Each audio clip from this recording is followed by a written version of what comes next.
Guys, I want to thank the sponsors of the podcast. I want to thank GoHunt.com, my friend Cody Nelson, the glassing guru, the optics authority. He's the optics manager at GoHunt.com. If you have any interest in buying optics or have any glassing questions, whether it be tripods, spotting scopes, rifle scopes, range finders, anything to do with glassing, give Cody a call, 702-847-8747. That's extension 2, or you can email him at optics@gohunt.com.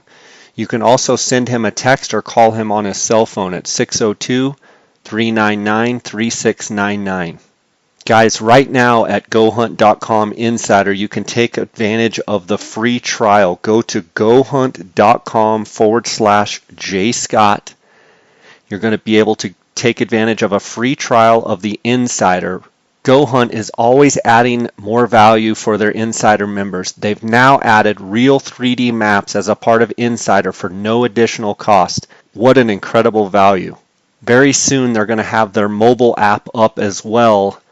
Go to GoHunt.com/JScott and sign up for a free trial. If you're already an Insider member, it's automatically part of your Insider membership, and you can just go to the Maps tab up at the top once you sign in as an Insider. I also want to thank KUIU Ultralight Hunting. That's the gear that I wear on all of my hunts. To find out more, you can go to KUIU.com, KUIU.com. They're a direct-to-consumer company. They sell everything off of the KUIU.com website. I also do a lot of question and answer on my Instagram where I'm answering questions about guys wanting to know about gear about KUIU, so tune into my Instagram. I want to thank KUIU for their sponsorship. I also want to thank Phoneskope.com. Use the JScott20 promo code. You're going to get a 10% discount on all orders. And I want to thank AllElk.com, home of the Bugle Mule. Use the JSO10 to save 10% on all orders. The Bugle Mule attaches to your bugle, and it's a great little carrier that holds 3 elk calls right there on your bugle tube, and I can't wait to use it this season. Again, thanks to all the sponsors of my podcast.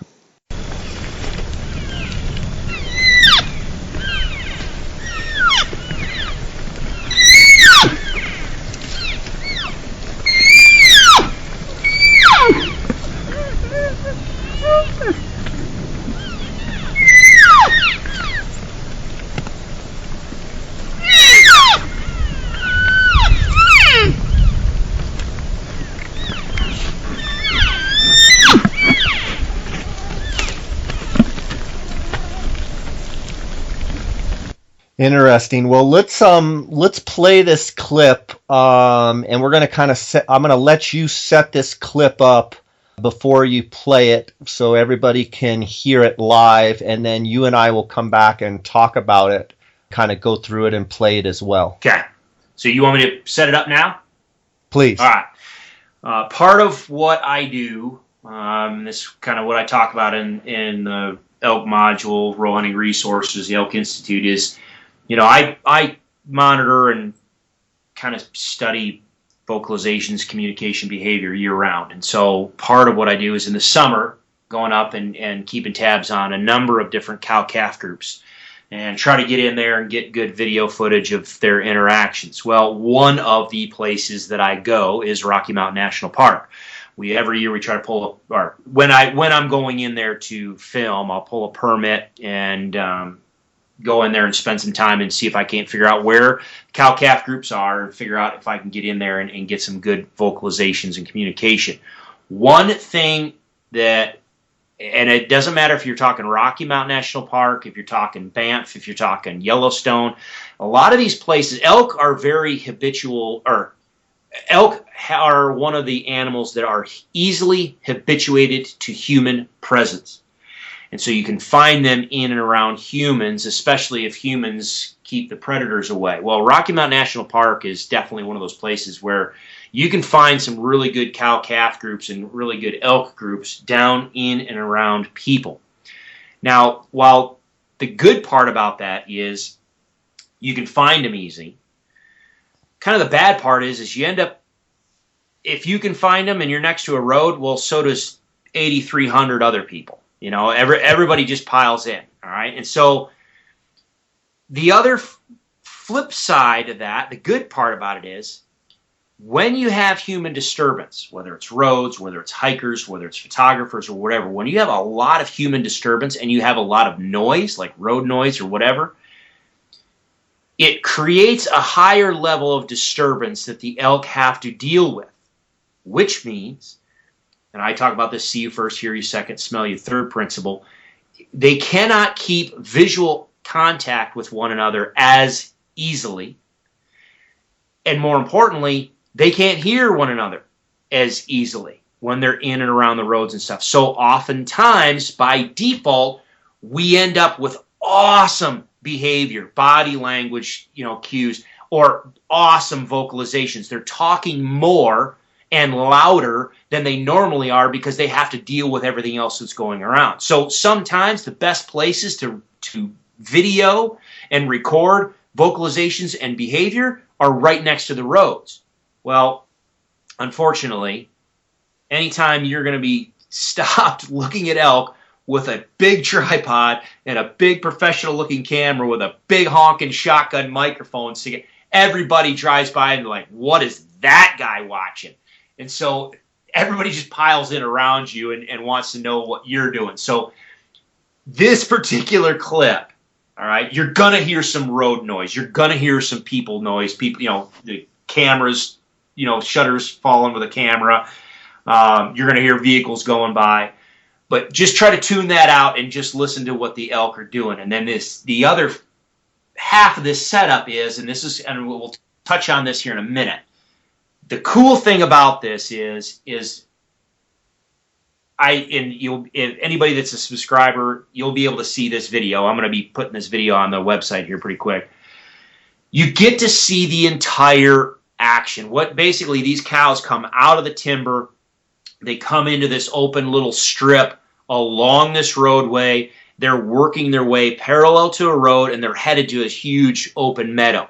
So they come out of the timber, they're walking a little ways, transitioning, and then they're going to go out in this big opening. Well, while they're transitioning, there's probably, and you don't see them in this clip, but there's probably 30 plus animals, all cows and calves, just strung out over probably 200 to 300 yard stretch. So you've got cows separated from their calves, calves separated from their mothers, cows separated from other cows, and quite honestly, there are actually, in this particular clip, some of the elk have made it across the road and are walking parallel to the road on the other side. Well, that means the other animals can't see one another.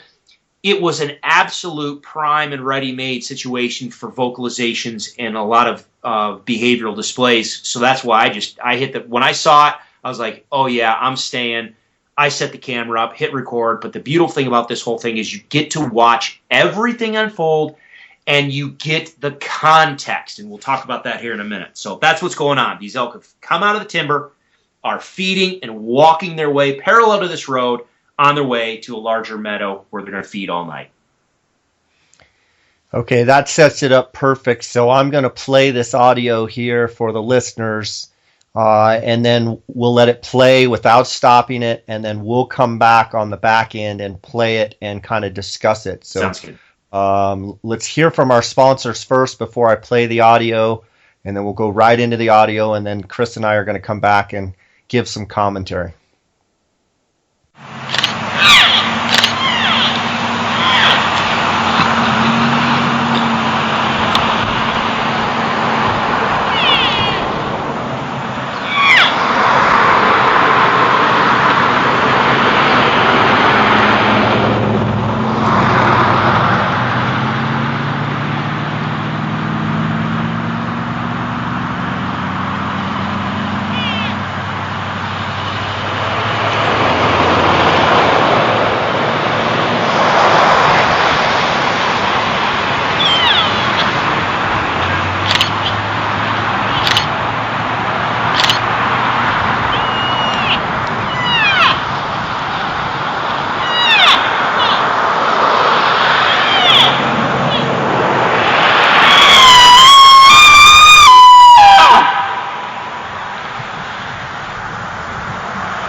All right, Chris, that was an unbelievable clip. Let's go ahead and play some of the clip and let you stop it where you want, and then we'll add commentary as to what's going on in the clip. All right.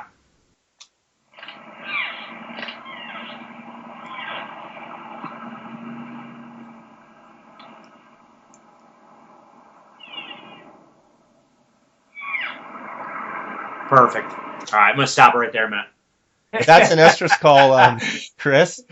Exactly. That is exactly why I wanted it. I mean, you got two vocalizations right there that I love. One, people all the time you'll hear people talk about whether it's estrus mew, estrus scream, estrus whine, estrus whatever.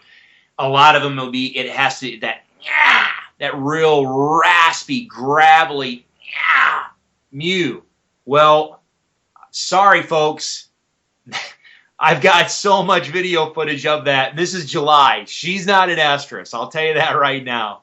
So, and you know, again, if you want to call it an estrus mew or whatever, that's fine. Go for it. You can. I'm not going to criticize that. The only reason why I make a distinction is because there are people that feel that that's the only reason why they can use that vocalization in their calling is because, well, it signifies a cow in estrus. So, if I'm after bulls, if I'm calling to a bull during the rut, well, okay, I can use it.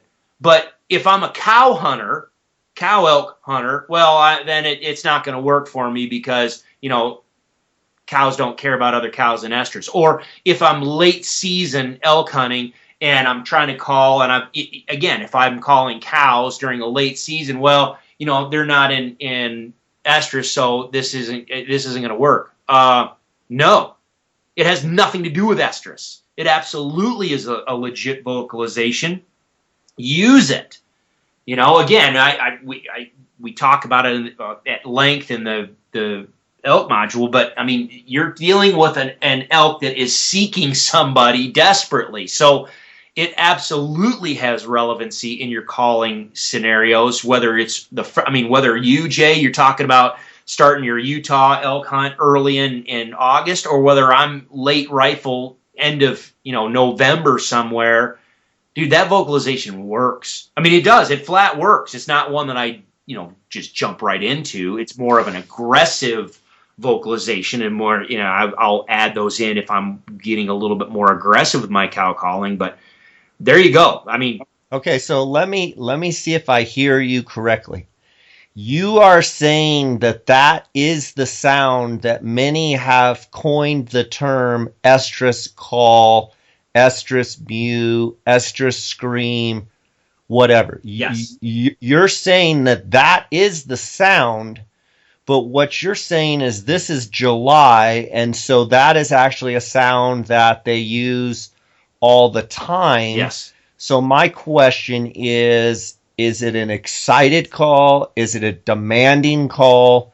Is it a, you know, or what would you, okay, both. Perfect. Yeah, no, that you just nailed it. I mean, that, you know, I talk about it as an extension of a loss mute. If you take that intensity level up, and people talk about it, okay, this is one of those situations. People talk all the time, oh, add emotion to your calling. Okay, I will always say you're not going to be as effective with your calling if you're just throwing emotion without knowing what you're adding emotion to. But in this case, yeah, this is the penultimate expression of a cow seeking someone. All right, I mean, there it is. And again, this is why I put so much emphasis on video, because you get to watch the body language. You get to see what her head position, her ear position. You can see what she's doing through this entire clip, and that's what, the first 13 seconds of this clip. But you can see clearly she's looking for someone. All right. Yes, it is very exciting. It is very demanding, if you will. There's some people that I talk about a demanding mew versus this. I coined this one more of a selfish mew, just because if you get in a situation where you're in a large herd, and I've got some video footage that's going to go up here pretty quick, where we have about just shy of 60 cows and calves up in the Alpine, and it just turns into chaos. I mean, cows are calling their calves are screaming. Well, a lot of times you will hear this vocalization when a cow is trying to stand out from the rest of the group.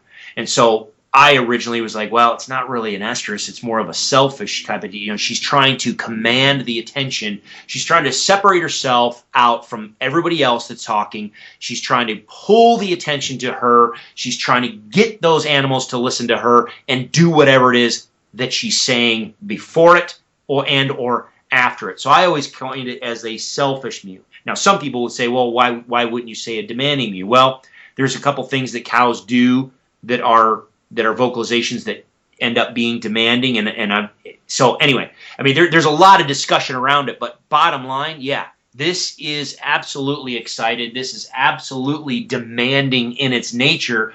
Pay attention to me, listen to me, do what I'm telling you to do.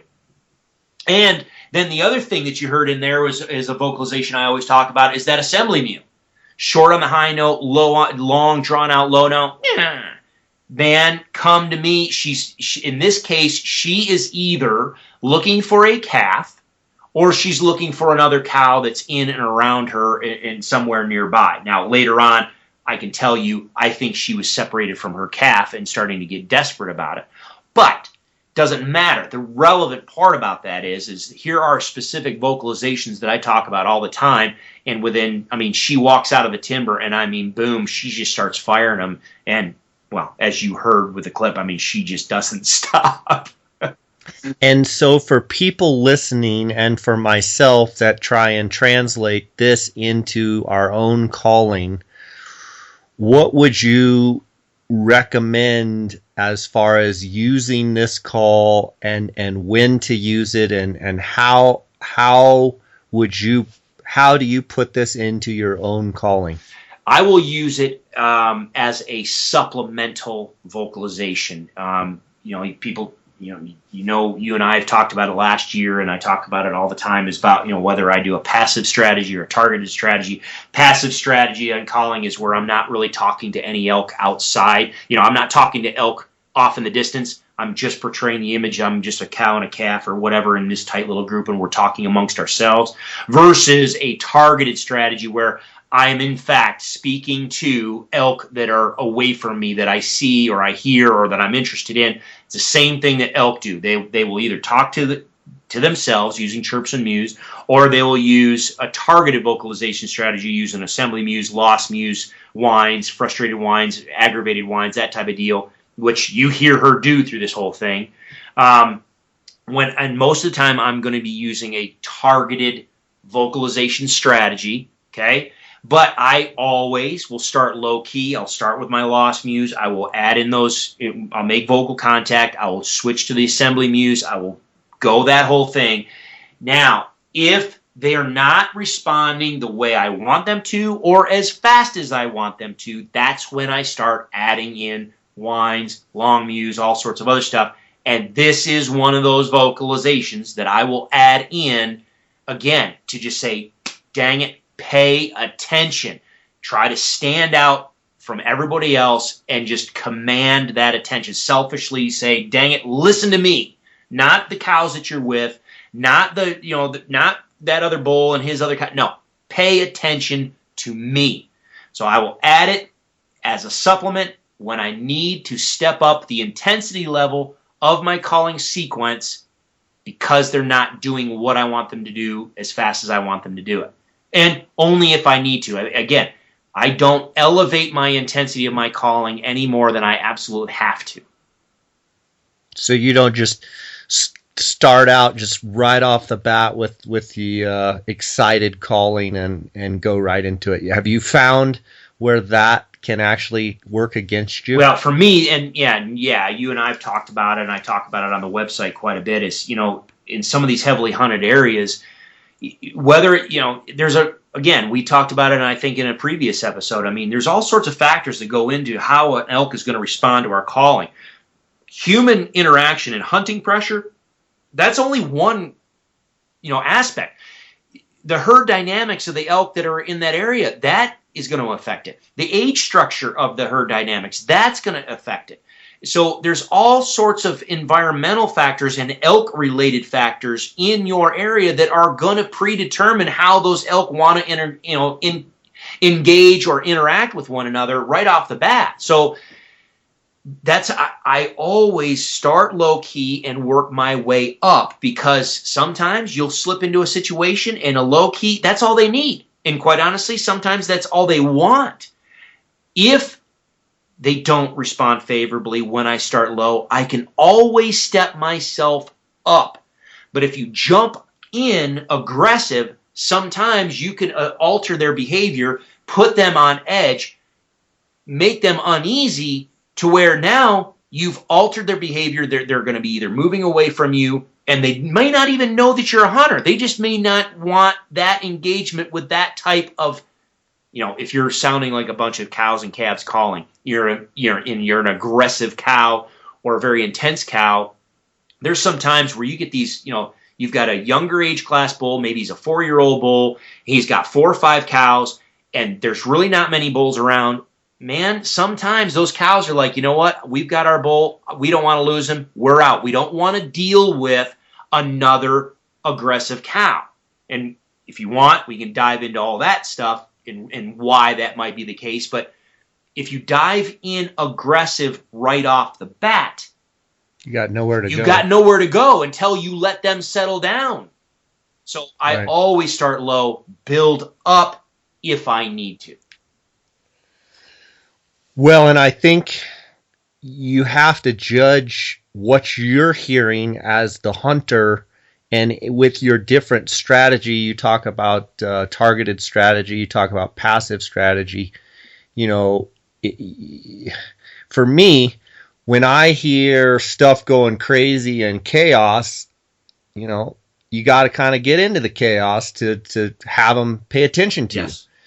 Although if things are just kind of quiet and they're just kind of talking every once in a while, both bulls and cows, and you go into chaos mode, most of the time that doesn't work in your favor. Yeah. Most of the time you've kind of got to go in, take their temperature a little bit and kind of, I don't know. I like to stand out, but I don't like to stand out too much, if that makes sense. Meaning, yeah, I don't mind kind of being the cow that's, a little more vocal and, getting after it.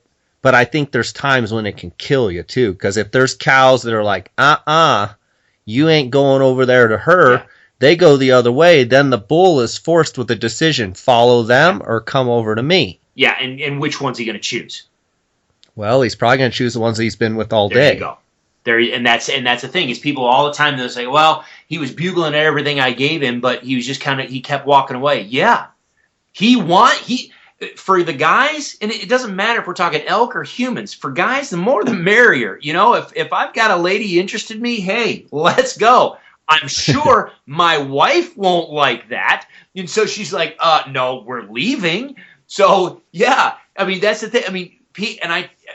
People all the time will say, oh, call shy bulls. Well, really? Some of these areas that we're hunting in, and this is not knocking anybody, but some of the places we're hunting in, the vast majority of bulls we're after are 2.5 to 3.5-year-old bulls. Just how educated are they? Whereas the cows that are in that herd might be 15 years old or older.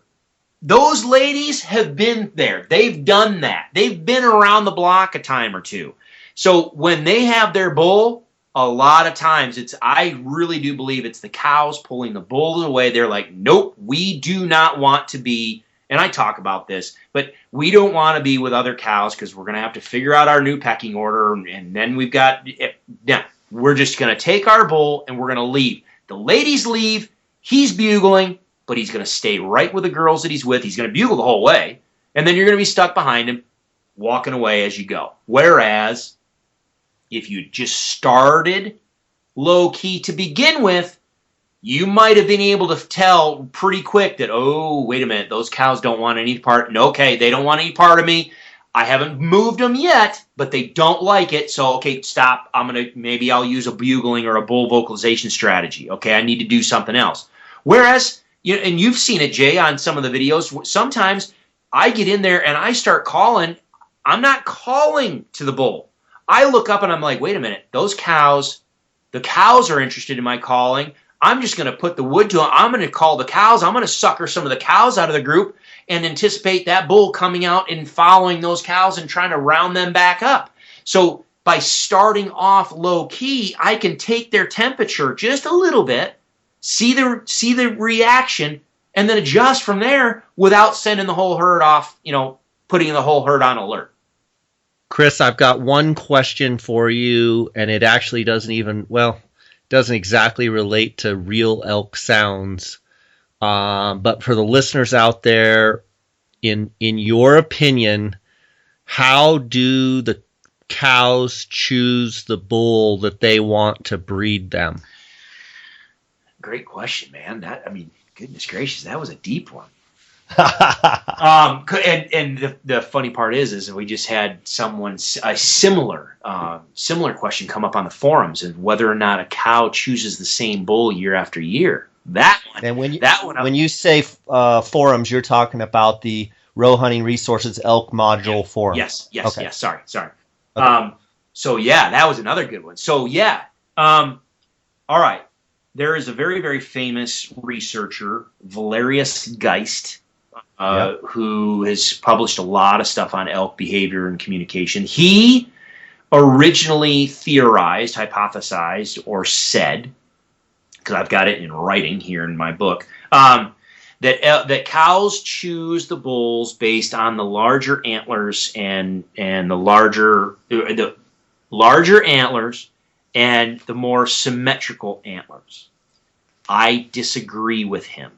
And I know that some people might call that blasphemy, but I do. I disagree with him. I think a cow chooses her bull, the bull that she's willing to be with, based on his maturity level or how he handles himself and how he portrays his more maturity level. Meaning, I have seen numerous times where, let's take, for instance, my bull that I killed last year, 341. All right. He was a 341 bull, beautiful, big, mature bull, probably 5-6-year-old bull. All right, across the valley was a group of cows with their bull, and that bull was 5x5 that was probably, 270 bull maybe. Okay. Well, why weren't those cows with my bull? My bull had 30-some cows or 30-some cows with him. Why weren't those cows with my bull? He was clearly much more mature.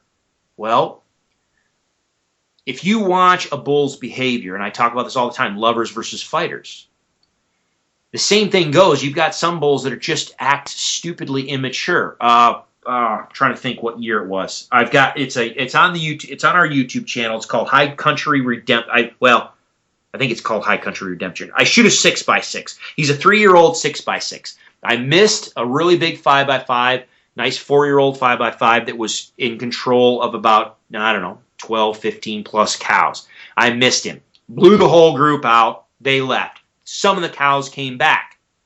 Well, the cows that came back, here following with them is this 3-year-old 6x6. And I talk about that on the YouTube video and in the module. If you watch him, you can watch him and how he engages those cows. He's chasing the cows around. He's pushing the cows. He's herding the cows. These cows aren't going anywhere. He doesn't have to do anything with them, but he's acting immature. He's pestering them. He's driving them nuts. Some bulls leave the cows alone. Other bulls constantly want to pester. With maturity in bulls, the more mature a bull is, most of the time, they will let those cows do what the cows want to do. They leave the cows alone. So most of the time, a cow is going to go to the more mature animal because they leave her alone. However, it might be a younger age class animal that leaves her alone and still protects the group. And then as far as symmetrical antlers versus asymmetrical, non-typical or whatever, I don't buy that either. I've got plenty of video footage. You've seen it, Jay, down in Arizona especially. You've got some busted up, funky, oddball bull that, he's a big 6 on one side and a squirrely, non-typical club on the other, or he's busted off and he's got no antlers whatsoever, but yet he's still got 30 cows with him. Why? Because he's a 10, 12-year-old bull. So I think they choose it based off of maturity level and how those bulls engage those cows. If the bull leaves them alone and protects them, I think they're happy with him. So in other words, mama wants to be with a bull that's going to breed when it's time to breed, but not really mess with her until she says, all right, get over here, it's time. Bingo. Leave me alone. And the young guy's going to be constantly sniffing around and jousting them out of their beds and getting them up and getting them down and chasing them and getting up on them and all that. And they're like, to heck with that. You nailed it. That's exactly it. And literally, Jay, you can watch it happen. You can watch the animal. You can watch those cows just. You just see their frustration level, their aggravation level just build and build and build, and they're like, "All right, we're out of here." And it does not matter what that bull wants to do. She's not going to stay with them. We've got bulls in the Alpine gallery video footage where, just real quick, a large group of cows that had one big herd bull in it ends up having two other just smoking, good looking bulls, probably 5-6-year-old bulls, probably in that 330 range, all of a sudden show up. Well, they split the cows 3 ways. The big bull goes over the hill and takes a portion of the cows with him. Meanwhile, the other 2 bulls have sequestered themselves in their little pocket of cows, and they are doing everything they can to bluff charge, display, scream, bugling, trying to separate themselves and keep their groups apart. Well, the cows literally want nothing to do. They're sitting there, laying there, chewing their cud, watching this whole show going, you guys are idiots. Because literally this goes on for, I don't know, almost an hour. And then finally the cows are like, you know what? It's time to go. We're out. And they just completely ignore the bulls. And they're like, we're down the timber. We're going after the big bull again. And just after all that displaying, all that showcasing and displaying by the bulls, we don't care. We're out. We don't want you. So yeah, I absolutely, if a bull is going to pester them, no, they don't rank high on the attraction list. But you do feel like a 2-year-old bull, a small 5-point that just kind of hangs around, he can breed cows, right? Technically they can, yeah, absolutely. Now, I will say this. In my opinion, I think we're really kind of talking about a 3-year-old that's probably going to do the breeding. And for 2 reasons. One, the big one is, obviously the older age class animal, he's probably going to act a little different than the 2.5-year-old one. However, probably the biggest key is you can actually have 2.5-year-old bulls still hanging around the same cow-calf groups that they were born into and raised. And so a cow will not breed with her offspring. They know. And this is another rabbit hole we can go down. This is pretty cool. This was kind of a parallel deal that I worked with a professor when I was doing the elk study. There's strong anecdotal evidence to suggest, and I've witnessed it. I have witnessed 1.5-year-old bulls, and I have witnessed 2-year-old bulls nursing on a cow in the middle of July. And the theory is that bull is her offspring, and she will continue to nurse that bull on it, incidentally, just because it's in her best interest to make sure that bull, survives. Apparently, now it's almost impossible to verify it, and researchers who've never been able to verify it without doing serious genetic testing, which cost would be astronomical, but the relevant point with all that is a 2.5-year-old bull very well might be still mixed in with his mother, his grandmother, his sisters, to where they're not going to breed him. They're not going to breed with him. Now, after that, that's where you start. You think they know? Oh, absolutely they do. Absolutely they do. I mean, it's the exact same way. And again, the video that I'm sharing now from this past trip just to Colorado. I mean, there was so much good stuff to it. You can watch a cow searching a group of calves and calling, and all of a sudden a calf comes at a trot, comes to her. You're like, oh, well, she just called her calf, and the calf is coming. The calf comes smoking in, and that cow's like, oh, go ahead and nurse, and while you're coming in, I'm going to sniff you. Wait, who the hell are you? Nope, and kicks him out. Nope. So visually, they did not confirm that calf was theirs. It wasn't until they put their nose to it and smelled it and were like, no, you're not mine. And then they kicked the calf out. So there's a scent factor there that is a strong, and the same thing with cows with calves, but I think same thing holds over into their offspring bulls. They can smell them and they know. They can smell them. You're mine. You're mine. And so I'm not going to breed with you. Get out. And that's usually, year-and-a-half-old bulls, you can say, well, they get kicked out of the group. Nah, they get pushed to the fringe edges, but those bulls still stay with that group. It's not until you start hitting that 2.5-year-old range and then 3.5 to where you see bulls just pick up and go, you know what? I'm out. Time to make my own way. I'm leaving. And they just go. And they may go for miles. Just a curious piece of information. Northwest Colorado is known for its trophy bulls. The state of Colorado manages the northwest part of the state for trophy quality. High bull-to-cow ratios, older age class. Well, for years when they first started it, they were getting frustrated that they were not seeing the bulls that they were producing in that area staying there and getting maturity. So they actually collared a bunch of them and put GPS collars and radio collars on them just to see what was going on. They literally, at 2.5 to 3.5 and 4.5-year-old, that once they hit that age class, there were bulls that were going from Browns Canyon and the National Monument up there all the way to Laramie, Wyoming. Just picking up and going hundreds of miles and just dispersing, going, bye, see you, we're out.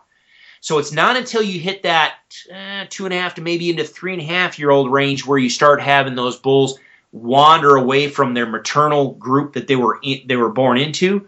So in that case, if you've got a 2.5-year-old bull, 1.5 or 2.5-year-old bull, yeah, he can breed technically, but I think most likely he's not going to because he's probably going to be in with some sisters and female relatives. It's not until you get those 3-year-olds, I think, you start doing the breeding.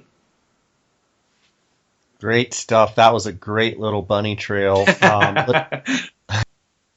Okay, Chris, let's play some more of this clip. All right, let me hit play, and then I'll stop it right after the money shot. What everybody loves to hear and talk about. Hold on.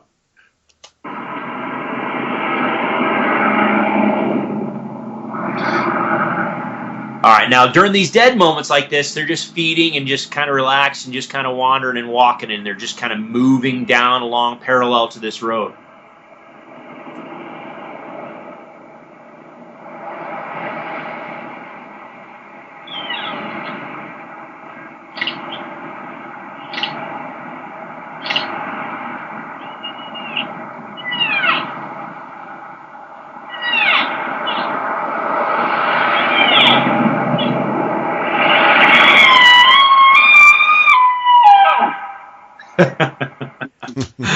All right, that was a bull bugling. Yeah, no, there's not a bull to be had anywhere around here. No, that was the cool thing. People talk all the time about cow bugles and are curious about cow bugles just because they're just they're relatively rare. I'm not going to say they don't ever happen because they do, but it's just not something you normally hear. So let me bounce it back. We'll play it again, and I know you've got some questions, so let me play it again. You've got to kind of listen through the vehicle traffic, but here you go.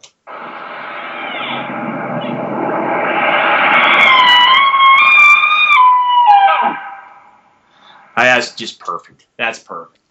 That's a 4-point bull bugling right there. And a lot of people would say, "Oh yeah, I finally got a bull to respond." Or you'll hear people say, And now I will qualify this next statement in the fact that yes, bulls will bugle throughout the summer as well. They'll bugle year round. They just don't usually pour the coals to it, until the rut really kicks in. So yes, you can hear some bulls bugle, and they might sound just like this up in the high country in their bachelor groups, but most of the time, people are up in the high country camping or watching elk or watching mule deer or whatever, and they hear something like, "Holy cow, a bull just bugled down below me." Well, was it a bull or was it a cow? So, that's the cool thing about this one too. Is again, people, you hear it, and sometimes you're not paying attention. You might have a whole bunch of cows in front of you, and all of a sudden you hear a bugle, and you're like, "What?"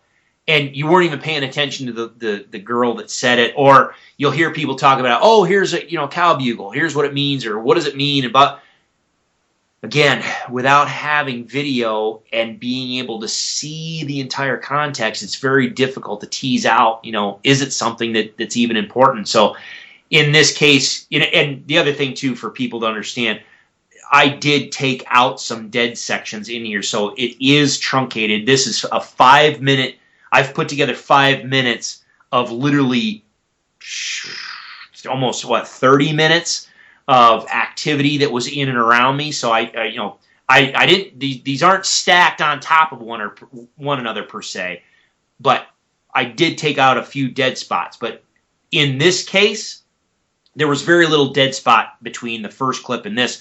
She comes out. She's calling. You hear that again. What people talk about, the estrus mew or estrus scream, or whatever, the selfish mew, whatever you want to call that.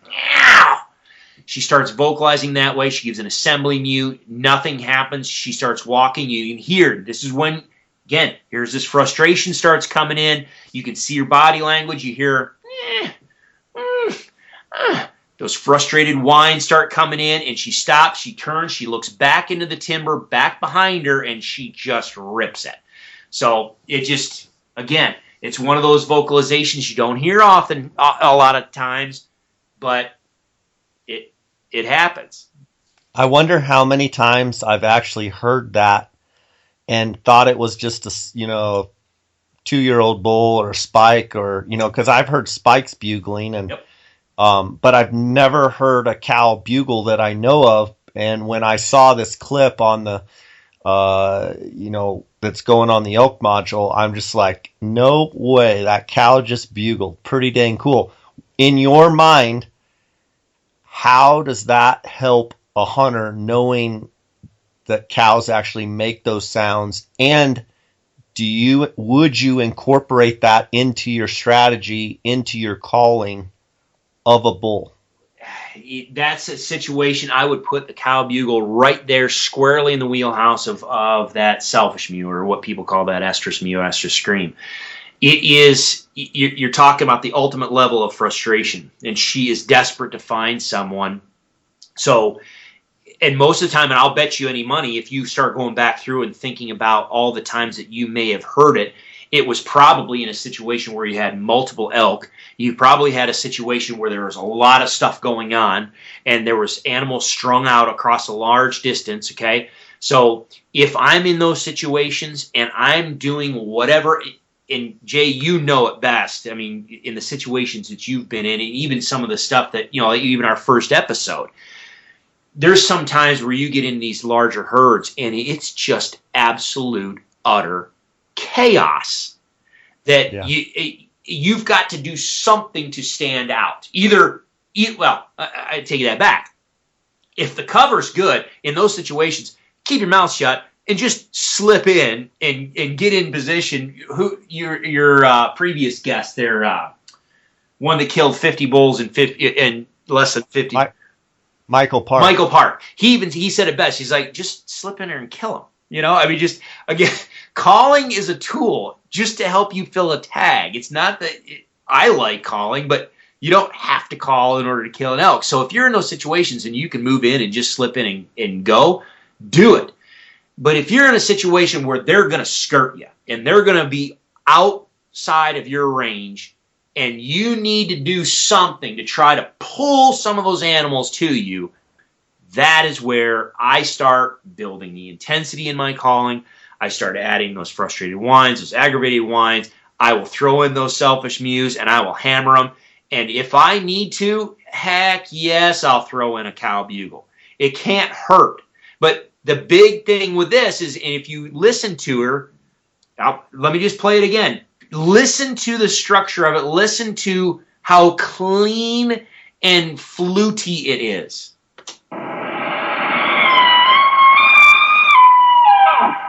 All right?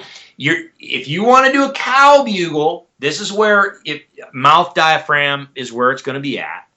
And typically you're going to be using a mouth diaphragm that allows you to do good cow calls. And then the other part is you're going to want to run it through A tube. A tube, yep. And do not add any growl to it at all. If anything, at the end of it, do exactly what she did and just add that breathy to it. But yeah, absolutely. You've got to run it through a bugle tube. But that's just sexy. She's just awesome. and that's the beautiful part about it is that we haven't even gotten into the rest of it. And Let's roll into it. All right. She's standing there staring back into the timber.